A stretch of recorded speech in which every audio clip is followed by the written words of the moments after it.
Kirsten, welcome to Thriving in Our 40s. I can't tell you how excited I am to have you on the podcast today. So happy to be here and in my Well, and 40s.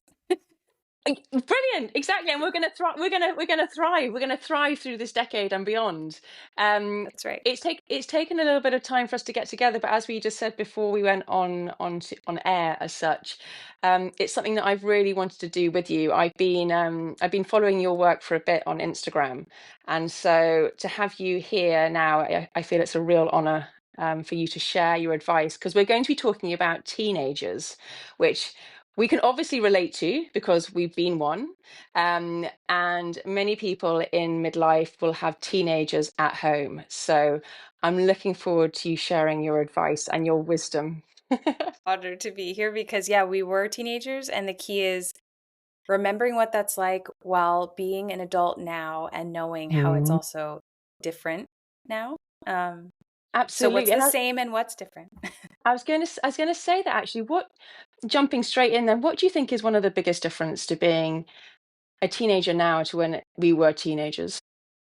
Well, certainly technology, and not that it's bad, it's just we didn't have the same level of it and the same sheer just amount of information and yeah, to decipher, to understand, to look beyond, to and there it's kind of double-sided or two-sided, right? Because in some ways it helps to really strengthen that BS detector teens already have, and then in other teens or maybe more sensitive teens, because it is such a vulnerable time with what's changing in the brain and the bodies, right, with the boys and girls, it's so vulnerable, and so messages can become really tricky to decipher, especially if a child does not have good, steady, sound guidance from an adult that they trust. And so, so much to unpack there, but that's certainly the biggest, most glaringly obvious change.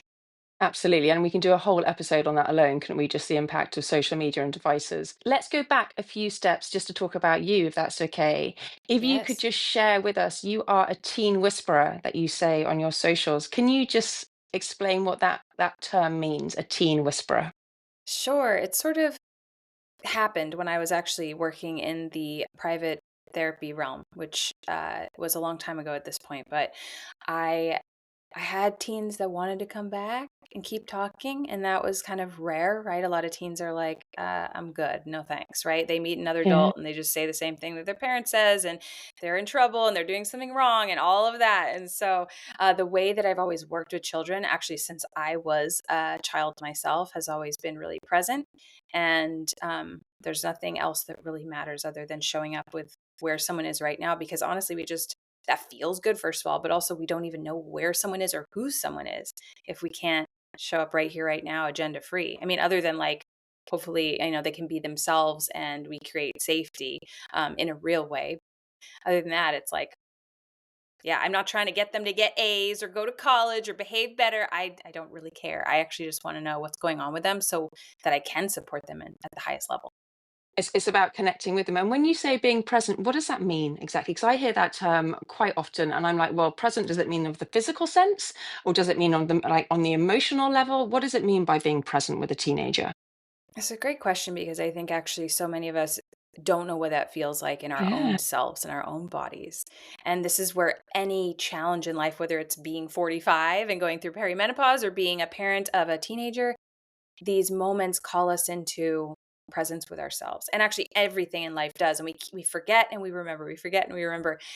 For me, it really means I'm in my body, I'm in reality, and my energy is attuning to my surroundings, not in a way where I get lost in it, but in a way that's like, especially with working with a teen or a parent, it's like, I'm here for you and with you. And I'm not asking questions to try to get you to think different or be different. I want to understand you. And even Mm. that it's still gentle, because if they don't want to share anything, that's okay too. And so the presence is this allowing of what is and being okay with. And again, there's maybe, lots of details we could go into depending on the scenario. But yeah, in your body, in your energy, your mannerisms. And a lot of it has to do with just remembering and returning to, because we're going to keep forgetting. Well, exactly that. And I think what I struggle with, Kirsten, is when children and teenagers, they don't want to talk. So a little bit of background about me: I've got two children, and one is definitely a tween, on the cusp of, you know, being a full-blown tween, a teenager. The other one is slightly younger.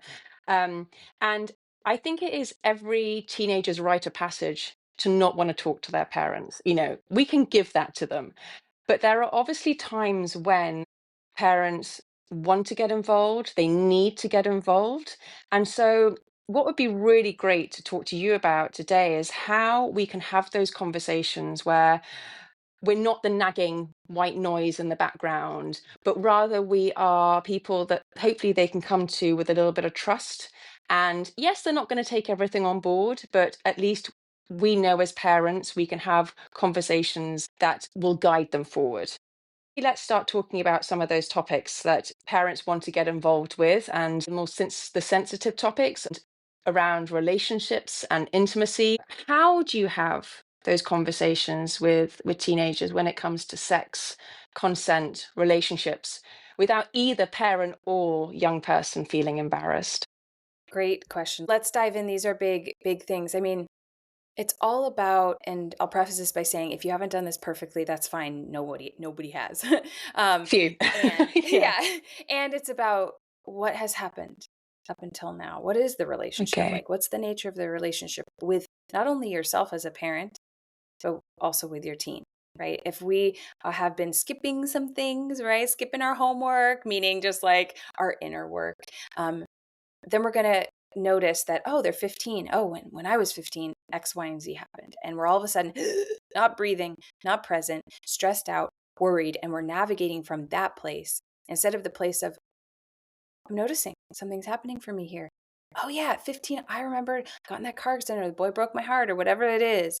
And we have awareness around that, and we can bring more of that presence and intention to the conversations. Because if Okay. we're moving from a place where our heart hurts, and it doesn't mean you have to be perfectly healed. Again, we're just healing forever. This is just what we do as humans. Mm. So being aware of that, where that hurt is, do what we can to work on that. It's not just our head we have to, support. It's also the heart, because your teen is actually feeling your energy. If you're coming at them with like a full on trying to prevent them from ever having any pain, ever making any mistakes because you had Yeah. this whole story, they're going to not want to hear you. And honestly, that's a good thing. We don't want them to be interested in someone else's agenda for them. We don't want them to It's like so that or true. think that's normal, or in a partner, a friend, or whatever, a teacher. So It's it's letting them have that individuality. So if you know that they're 15, and you know that they're dating, or they've got their first crush, or they've even gone through their first heartbreak, what would you recommend in terms of trying to initiate that conversation with them, be it a guy or a girl, or is it actually very different depending on whether they're a guy and a girl? There's huge differences between girls and boys, especially in the teen years. Boys got the testosterone going and they're a more 24-hour sun cycle, whereas girls are 28, day moon cycles, so to speak. We Yeah. can even look to nature to show us the differences because they're really important. It doesn't mean there's also not individual differences, but there's a lot that's different between boys and girls. We also know boys are a little bit, I don't want to say behind, but it takes them sometimes a little longer to get to certain developmental milestones, or um, especially with communication, especially the way we raise boys. And so we also know that boys need to move their bodies a lot more. And in the teen years, it's very feminized in the school system. Sit down and be quiet, which tends to be easier for girls. Again, there's lots of nuance here. I'm very much generalizing, but it's important to think about who's my kid, what's my relationship like with my kid and myself, because that's always part of it. Our history, our past. But yeah, what types of conversations have we had? What type of communicator is my kid? What is their life like, their day like? What's their bandwidth? Where's their capacity? Does it even make sense to have this conversation right now? Or am I just doing this because I'm scared and I need to do it fast so that it's over? And so all these things really matter. And I love I'll give some examples of kind of how to do this, but I kind of love this way of looking at natural horizons. So like, what's on the horizon? If you haven't been doing this along the way, having talks about their body and consent along the way, then it is a new conversation. If you've already been doing Mm. it, you're still doing it. If it's new, yeah, okay, prom's coming up, or they like a girl, or things like that are already if they are on the way or about to happen or already happening. Work with that because it's real and it's relevant, instead of just like, I'm your parent and I need to do this to check it off the list. Totally different energy. And so some of the ways you can say it, especially if there's any awkwardness, because I don't know if we can like get rid of that, because it is kind of uncomfy even in Yeah, the best of exactly. relationships, Yeah, right? And so absolutely. so it's a little bit like, this might feel a little bit funny and awkward, and it's still important that we talk about this. It doesn't have to be this exact moment, but we want to make sure we do that before the dance, or before your first date, or before you're 12, or whatever that is that feels right for your family. It's so reassuring, Kirsten, because you read the books, you talk to other people, you talk to other parents, and they've been having potentially this chat since the word dot kind of thing. And then you feel that you're behind and you almost kind of regurgitate everything you've just learned in the space of 5 minutes. And this poor child's looking at you thinking, what is going on? And so it's reassuring to know that you do it on your and their terms, like you say, what your relationship is, how you see it going forward, and how you think they're going to respond. Because I do chuckle to myself because I had a puberty book that I bought for my children, and my son and my husband were away one weekend, and I was like, this is the perfect opportunity. I'm going to sit down with my daughter. We're going to get all cozy. We're going to look at the book, talk about anything she doesn't understand, and we're going to bond. Because that's what we should be doing supposedly at this stage. Kirsten, I couldn't tell you how disinterested she was. She shut down on me. She was clearly really embarrassed, even though I said, I want to talk about this, and if there's anything you don't understand. And in the end, she ended up hiding the book from me. And I haven't brought it up since. And I'm in that weird limbo of being, do I bring it up or do I just wait for her to come to me? Let's What do you think talk I should about it. do? I love this. It's so beautiful, and you're not, you're not alone in this, right? Because especially even with the best of intentions of like, this is important and I want to talk about this, they hear like, oh God, and it's going to be awkward, or like, I'm not even close to this, so why does it matter, right? That's where they are. And so there is that reality that it sometimes is in two different worlds. Again, even with the best of relationship, best of dynamics. So um it's always great to be real, where it's like, oh my gosh, last time, okay, so I've been thinking about, that book I got, like, I realized that I had a plan, and like, you were not on board, and it probably is so awkward, and like, um yeah, like really just owning that, right? Being Perfect. accountable for Yeah. the vibe of how it went down, or maybe even being like, I might have jumped the gun, or like, I know we haven't talked about any of this before, so it probably felt weird. And the other reality is like, giving them some control whenever we can. Most kids are in school all day, don't have a ton of control in their lives. I think this is one of the reasons we see teens trying to take more control, maybe in unsafe or unhealthy ways. And if we can give them age appropriate, safe ways to have some choice and some autonomy, it's so critical in the teen years, because it's prime for mastery, capacity, I connection, confidence, all of that. absolutely agree. I think we're so used to thinking that we're parents, we've got to almost kind of control the situation or protect them, whatever they're doing. And actually, you're right. They need that autonomy. They need that freedom and that self control to push the boundaries or to try something different. I think parents can feel reassured if they know they're going to come back to them if or when there is a problem. And I suppose that kind of leads on quite nicely to what I wanted to talk to you about next is what happens if they've stepped over the line? If they've lied, for example, or you really disapprove of something that they've done, Mm. how do you build that connection where you respond in such a way that they still keep coming back to you when they make mistakes going forward? Yeah, the biggest one is not losing your shit, and if you do, really be accountable for it, Yeah. because Yeah. they're gonna learn, wow, my mom freaked out because I was 5 minutes late for curfew. I'm not telling her nothing, right? That's the Okay. reality. And again, unless you have like a very submissive, people pleasing kid, and that's a whole other conversation, right? We just know that typically teens have a little bit of that counter will or rebellion, or how, we can call it a lot of things, but that's usually there, and it's people pleasing submissive kid is not ideal to send out into the world. So if your kid's pushing a little bit, congratulations, Yes. and let's talk Own about it. how to handle it. And so it's Yeah. about repair if you end up losing it, right? Obviously it's ideal if we can respond and not react. We've all heard this. What's even better is when we can be proactive and know what's coming Okay. and know they might be late and know they might lie, and prepare yourself inside of your heart and your head for that. So instead of like, I'll deal with it when I get there, right? It's like, think about it ahead of time and practice what that looks like, to not take it personal in a way where you self-justify screaming at your kid thinking that, well, if they hadn't done this, then I wouldn't have had to yell at them. It's just not going to work. It doesn't work. So it's really more about, okay, maybe it's not personal. However, we are in a dynamic here, an interpersonal dynamic. And so what here is mine, and what can I do to create the environment, like you said, where my teen wants to keep talking to me or tell me things. So let's even think about curfew, if that's a line for a family, right? This is Mhm. maybe a medium one. We can go to deeper ones, but you have to be home by midnight, and they're not.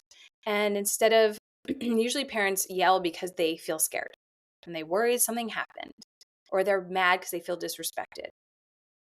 And while I understand it, it's not going to help your relationship to do that. And so a much more balanced middle path approach that still holds love, it's love and limits, it's not one or the other, right, is basically having this conversation before they go out, where you're like, hey, ideally you're home by midnight or whatever the time is, and I realize that life might happen, and it's more important to me that you get home safely Definitely. than exactly at midnight or before. That's the most important thing, and that I know where you are, so that if you need anything, I can help you. Not because I want to, like, Sure. track you and, like, you know, watch you at a party. And so I think for me, that's one example of ways to really create that, deal with that. If you do yell, apologize, but don't just be apologizing every time you mess up. Change your behaviors too, especially if you're wanting your teen to know that there's a growth mindset that's possible as they step into young adulthood. We actually have to show them that.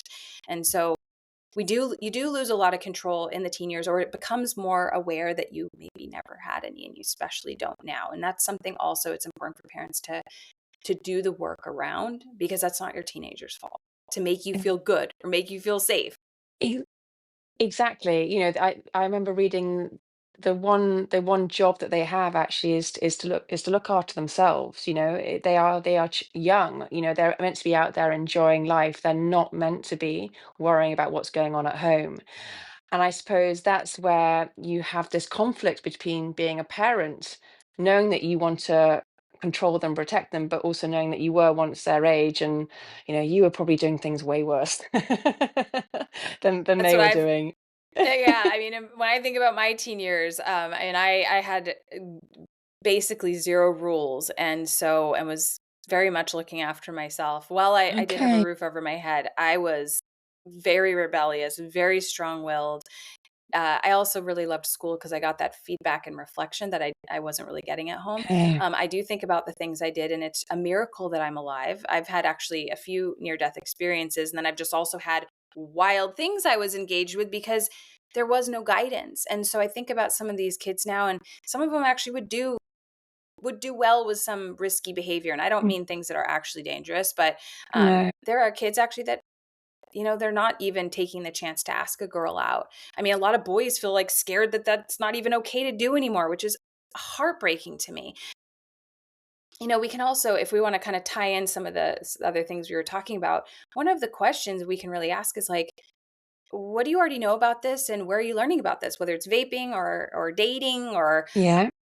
all kinds of things, right? Partying at colleges. I mean, I was a teenager in a college town, and I lived right next to frat row. So, I mean, thank goodness I'm here. It was And these are fun. some of the it was fun, and like, oh my goodness. It would have been it actually would have been great if there was a bit more guidance, because it's not about controlling your teen to the degree that they just do whatever you say. It's helping them understand the information they're taking in, how to make good choices. What is a good choice? What are their values? What is your family's values as a whole, and how to keep them self safe so they can keep having fun. That is so important. And since they're into fun and friends and freedom typically, that's one of the ways to get them to kind of realize consequences, or that piece that's not really clicked yet in the teen brain. For some teens, yes, some teens are wiser than their years, older than their years, old souls, all that stuff, but still that prefrontal cortex stuff is real, and we've got to be that part of them that engages them in those ways of thinking without it sounding like lecturing and nagging. So it's like, okay, you want to keep whatever it is. So what are the ways we make sure you get to keep doing that, right? Basically stay Mhm. alive. Yeah. Yeah, stay safe. But it um, when it comes to friendship, Kirsten, it's there a lot of them are finding their self-identity, they're trying to fit in. And then obviously they're trying to push boundaries. How much do you think parents should get involved when it comes to friendship groups? And I ask this because my daughter's at a all girls school, and God, we know we're girls, we were girls. Girls are up and down every day, weeks in, weeks out kind of thing. So there's a lot of hormones racing, and my daughter opens up to me sometimes, and other times she doesn't, and I hear about it through other mothers or other girls. So how often should we get involved, or is it a case of actually they've got to find out themselves? They've got to experiment with their friendships. They've got to fall out. They've got to make up. What do you recommend? Yeah, we a couple things. One, creating the environment where they want to share with you, because they have to, but because they Okay. want to, and they find your presence valuable, your listening valuable, maybe even your wisdom, at some points, maybe. And so, creating that Yeah. environment where it's presence over pressure, and and then also recognizing that they're gonna and should really experience fallouts and heartbreak, and hopefully not, extreme things like bullying and whatnot, but we do know that humans learn through struggle, and we learn about ourselves, we learn about what we value. And so, of course there's going to be a line there when it's age appropriate or not, or like how, intense is this or not. We always want to make sure that the support is matching the trickiness, because if they're Yeah. just alone in their trickiness all the time, we know that that's not great. We also know that there are things they're going to have to navigate alone and need to know how to navigate alone. And if they know, I'm going to navigate, I can handle this on my own, and I know I can call my mom and she's going to show up in this way that feels really good, that's super ideal. So then they have a choice. Okay, fabulous. So I shouldn't be sitting here thinking because my daughter's not confiding in me, I've got anything to worry about. It's just how she handles it. Yes, is your daughter someone that is more "I've got this," like, naturally? Is that kind of her personality? Yeah, she is, and she just says, I didn't want it wasn't important, and she moves on very quickly to the next thing that's happening. And I suppose what I think I struggled with is that I've heard about it, like I said earlier. I hear about things through other mothers or other friends of hers, and I'm thinking, oh, why isn't she telling me? Apparently she was crying and I didn't know about it. And when I go to her, she's like, yeah, I was a bit upset, but it was okay. Part of me is like, yeah, brilliant, you go, you move on. And then, but also the heartstrings are a bit like, well, I want to know how your day is. And it's that Yeah, of fine line course. of pushing and making something of something that actually in her head isn't a big deal, or getting her Right. to talk about it. Right, and when they're 4 and 3 and 2, you see them crying you see everything because 'cause you're with them, or because there's just no filter, right? Yes, And so when they're exactly. teenage it gets a bit more private when they're teenagers, and she may feel some teens really feel, I don't know if it's pride or just strong enough or able, or they're growing that muscle to handle things alone. I think one way to kind of touch into it, connect about it is like, I hope that no matter, I hope that you know that it's never an inconvenience. And I always want to know if you want to share. And I might have not always said that perfectly or showed you that perfectly. That is true though. And if there's anything I can ever do, differently, I'm down. Right. And really use language that's real. I think one of the things that really icks teens out or just like makes it not interesting to talk with their parents is, and not it's not about being fake, but it's like it's not about being fake either way. You don't want to be fake like I'm trying to be a teenager and use their language, but you also don't want to be fake like I'm a parent and it looks like this, here's my parenting Yeah, hat, and here's my checklist. That doesn't work either. So that's yeah. what that presence is just like, man, I realize I might have missed the boat here. Oh, I realize we probably didn't talk about this, and you probably don't even want to talk about it with me. And at some point, we got to, or like, I'd love to, depending on what we're talking about. So And let just me, being when's a good time? And also knowing when a good time is. Is it the morning? Is it at night? Is it in the car? Is it never? And if it really is never, then maybe there's something there to repair. okay, so I was going to ask that. What if they just keep on shutting you down? Because I'm just kind of visualizing if I and I could be completely wrong if I go to my daughter and say, we haven't talked about it, but I'd like to talk about sex or relationships. I can just imagine her being like, oh. So if she doesn't ever say, yeah, let's talk about it, or can we do it tomorrow, or whatever, if she doesn't ever say, let's talk about it, how? And I feel it's my duty to talk about it, though. How do you think I should respond? Whatever you can do to focus on, for any parent, if there is that big gap, respecting, their how they're growing up, and they're on their way towards 18, and there might be more space and you're not going to know everything, but also, how do I bridge some of these gaps? How do I bring us closer? It doesn't have to be talking about the thing if that's not on the table at the moment. It's doing the maybe smaller things and having time together and being in their world and really acknowledging, because they have all these other pieces and parts. We're thinking, oh my gosh, we have to talk about sex because whatever It's the we right think is time. happening. Exactly. Mm, And they're like, I'm just trying to get through math class, and like try to get some sleep. So sometimes, yeah. so it's really kind of panning back and going, what's really even going on here? um and then I'd say too, and additionally, if there's not that ability to be the one talks about this stuff with your kid, which is ideal. I mean, I believe people choose their parents. You choose, there's a whole, cosmic dance here that you're in, this beautiful dynamic that is irreplaceable. And we also know that humans grow really well in a healthy village, and that throughout history, humans and children have needed multiple people caring for them, not just a mom or a dad or both.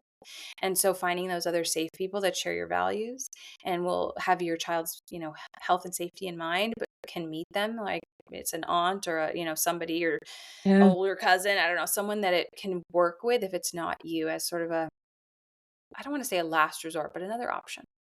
I think that's great, though. You're absolutely right. And we shouldn't think as parents we're necessarily failing if they do go to someone else. It's just that it's giving them the option. And I know very much when boys are younger, it is all about the men in their life. And if there isn't that father figure, then it could be, like you say, the cousin, or it could be a teacher. It's finding that person that they relate to. And I know, sorry, I feel like I'm talking about my daughter a lot, but she gets on very well with teachers at school. And so actually that is a comfort. Whilst I'm talking to you, I'm thinking, if there is a problem, she would go to them. And if there's a serious problem, they would then come to me. It all balances itself out. Yes, having that trust with other people in the community is so key, and Definitely. making sure they're a healthy person. Yeah. Yeah, exactly. Um, I don't think we can talk about teenagers without bringing in mental health and the big emotions that these young people are going through. And again, these are all individually very, very big topics. And I know I appreciate that each of them kind of deserve a lot more time that we're giving them. But when it comes to mental health, it's obviously has such a major impact on the teenage years. We mentioned earlier about devices and how everything has become a lot more insular. And although people think they're more connected, they're not. They're not connecting, obviously, in real life. So if you notice that your teen is suffering from mental health, how do you work to talk about that if they're shutting down, or you feel that they are got low self-esteem, or they're suffering from anxiety? What would you recommend in those instances? My hope for the world is we can start to look at mental health as beyond the brain, instead of it being just what we think, right? It's also connected to how we move, how we love, how we're eating, how much sunshine we get, if we're being forced to learn about nonsense all day, right? There's kids right now that know that school is a bunch of baloney and it's a waste of freaking time, and they're over it. And that's going to make someone not feel well in a lot Yeah, of different ways. And so yeah. my wish, this is one of the things I really found frustrating about being in this, you know, studying in school forever and then being in sort of that mental health system. It really missed so many pieces. So I think we have a serious issue that's like mental health and beyond, and how all these things are interconnected, and bringing this perspective of, where does this person shine already? Who is this person? What are they Hmm. already amazing at? What's their gift here? And how do we honor that? And also, it doesn't mean to say we're not talking about what's hard. It's not about skipping over it. It's actually like, we got to look at the whole picture here, because what's creating this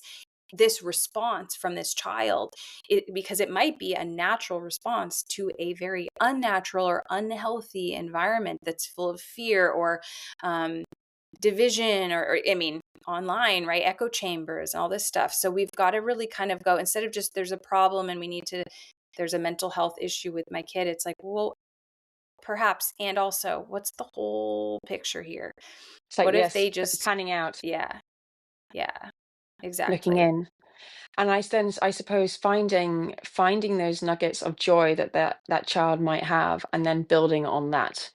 And like you said, you touched on about the education system. My gosh, it is so archaic, and so many children, young people suffer through those first years.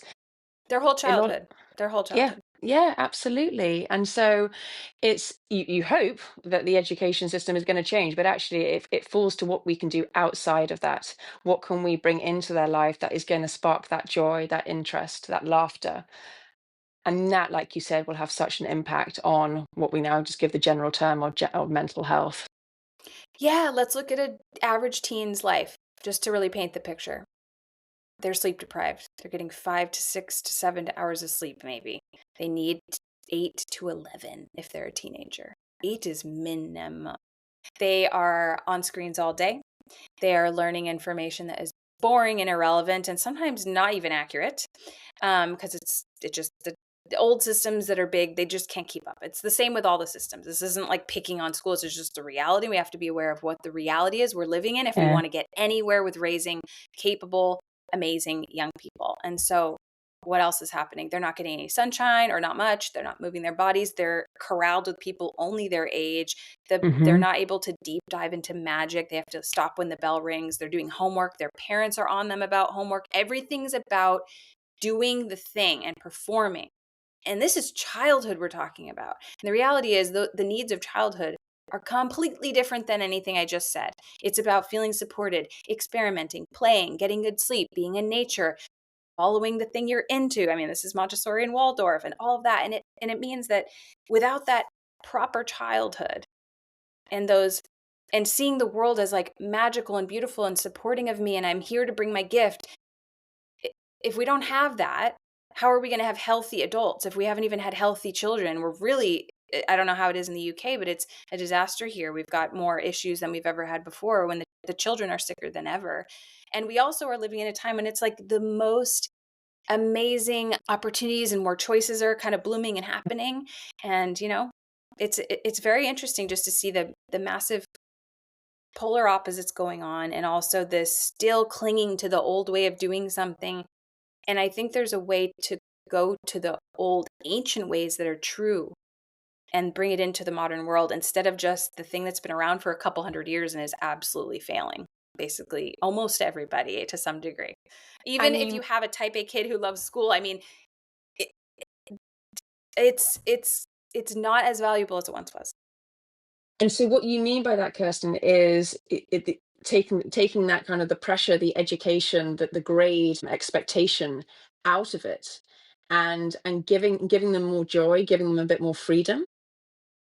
Yeah, I would. I mean, I wouldn't care at all about my kids' grades. There's plenty of kids that are so smart that don't do well in school and they're just going to get the C to get by, and it doesn't mean anything. Even Yeah. if they don't get into the school they want to because they want to be like, I don't know, whatever, an architect or something, there'll be other schools, internships, mentors, opportunities. We're not lacking in that. What we're lacking in is actually just being present with what is right now and what truly truly matters. I've never heard anyone at the end of their life say, I wish I got on my kid more about their grades. I wish I got straight A's, because it just actually doesn't matter. And we also know we need more tradespeople. We need people that are actually whole humans that are following their Hmm. gifts and bringing that to the world, because that's actually those are the things that are actually going to help us with the issues that are here that we do need to work together on. It's not the kid who just does the easy thing to get the A to get into the school. That's not actual learning. Maybe this is a That's really right. good way to finish up then. That's right. What advice would you give then if we could give our children, our teenagers, the best opportunity from now going forward? What would be the tools that you say that parents should be doing in this day and age? Okay, so there's a few things, right? Depending on who your kid is. What are they into? How can I meet them in their world and understand their world instead of trying to make them the straight A student or care about something that they don't care about? That is a uphill losing battle, and it will destroy your relationship. And as long as it's safe, right, and healthy, then there's no problem. And supporting them and working towards whatever that is. So for some kids, it's like, I want to know how to build a business and make a bunch of money because I can see the writing on the wall and I'm going to need to know how to do this, right? I don't need to learn to, this trigonometry. I need to learn how to trade, or I need to learn how to run a business. And I'm not going to learn that from a teacher who's never run a business, right? So understanding that, instead of being like, well, you just have to do it, like, you will lose all their trust. And so who are they? What are they wanting? And they might not know. And so it's like, that's okay. You don't have to know yet. You are still a kid. And I'm here to, like, see what presents itself. Let's watch for the synchronicities of life and the people that, call us or knock on our door, or the thing that pops up, an ad stapled to a tree or whatever. Let's just, like, notice these things, because the reality is this earth is really tricky and really hard, and it's also really magical. And so many kids and people right now feel like there's no point, and disconnected, and even, like, can feel even disillusioned or even delusional, right, at times. But being in reality, seeing both the darkness of it and the magic and the light of it is so key. And following that inner compass of what it is they actually want, who they actually are, before anyone told them something else, because this is the natural diversity that is here already. We don't have to manufacture it. And taking out your own expectations as well of what you think the child should be doing or the direction they should be going in. And really going back to what we said, giving them some autonomy and let them have their own voice to turn around and say, Mom, Dad, this is how I see things going, and working with that. Exactly. Again, as long as it's safe and healthy, right? And because uh, kids still need parents, and to have those, like, bumpers, right? And also, yeah, am I expecting my kid to be a straight A kid that wants to go to college, or am I seeing who they really are? Am I supporting that? Because, and we also know, I mean, it's that magical quote. I love it, where it's like, your kid's great at tennis and bad at math. Most kids get a math coach, but I would get a tennis coach. Focus on where they're already magic and striving and excited and want to excel. And we grow best from there. It's just true. And that's good for your relationship. That's good for their, all the types of, I mean, we could say mental health, physical health, all the things. So your relationship, Yeah, that, and their belief in themselves, and building those real skills. Because even if they suck at the thing they really love, it's like they can get good at it. We know that that's possible. And we also know teens will go for it when they care about it. They will not if they don't. And that's just human. absolutely. I can say that from, I think there's so many of us can say that from our own experience. My daughter would happily dance from dawn till dusk, but you put any kind of writing in front of her, she will find any excuse not to do it. So it's so true. That's right. That's right. Um, Kirsten, you've been amazing. I'm going to finish up. You've got so much to give, but I want people to be able to reach out to you and find out more about what you do and the work that you cover. So could you just let us know if people wanted to get in touch with you or find out more about you, how can they do that? Yes, they can visit parentingwave.com if they want to check out the group that I run. And I'm live every week with parents, and we go into all the things. That platform is private and has all kinds of resources on it. And people can also find me at Kirsten Cobabe everywhere. Fabulous. You've been amazing. I could genuinely sit here and talk to you for hours more, and just trying to absorb all the advice that you're giving. But thank you so much for giving up your time today, away the other side of the world. But it's been so lovely that we've been able to connect and have this conversation. Same. And thank you, and to all the other amazing parents that are, paying attention and raising kids today. It's the most important work, and I'm in awe. And thank you for having me.